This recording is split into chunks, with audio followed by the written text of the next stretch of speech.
Thank you very much, band. Omukorogo kubanza kujweka Abeegi are Evelyn Health Training Institute kubirambwa zishomero kandi gubire guriyo go murundo go kubanza okuyishomerera ritandika omwaka gwe 2018.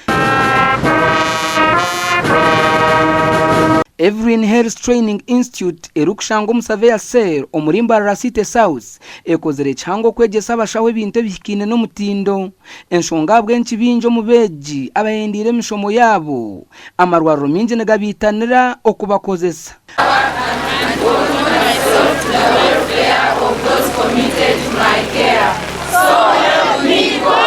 Thank you so much. Congratulations. As a dedicated, resilient Dr. Nathan Karema never left his dream unfulfilled and achieved. In 2018, he decided and initiated the establishment of Evelyn Health Training Institute wholeheartedly to produce knowledgeable, understanding, and trained health professionals. And when he was having that idea, he had a girl child in his heart. On behalf of the Evelyn Health Training Institute fraternity and on our own behalf at the Governing Council, we wholeheartedly thank all of you and hail you for, with honor and dignity, for the love, support and passion you attach to this Health Training Institute. Abeegi batunjiriza certificate na za diploma kandi ababashabirwa ko yaromuze go kutwaririza kubi abari kubana bajanjaba ngo abo kubana icende biragiro ebiri kwebembera abashaho. We no longer mind about our professional ethics. We are proud. The pride is a sin for the devil. Pride does not help you to get blessings. Instead, it blocks the blessings.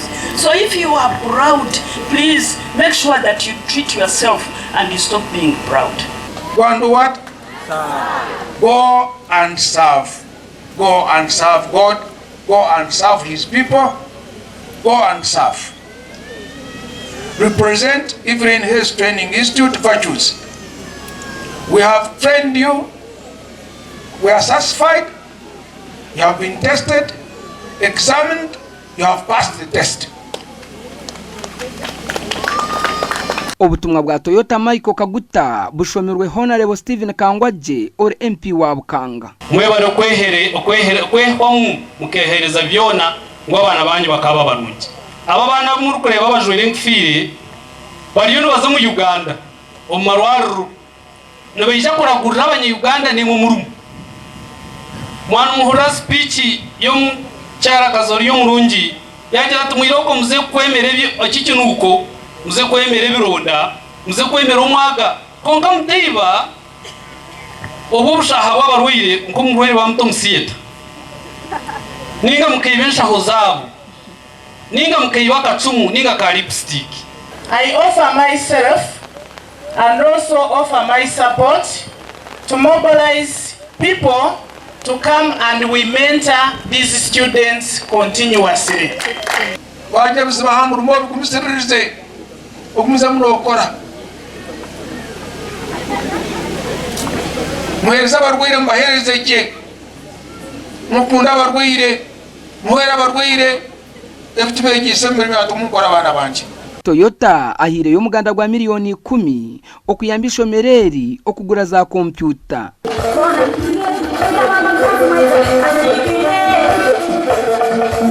Simukano mujeyo. Amakora gagasha kwa Anita Tukunda.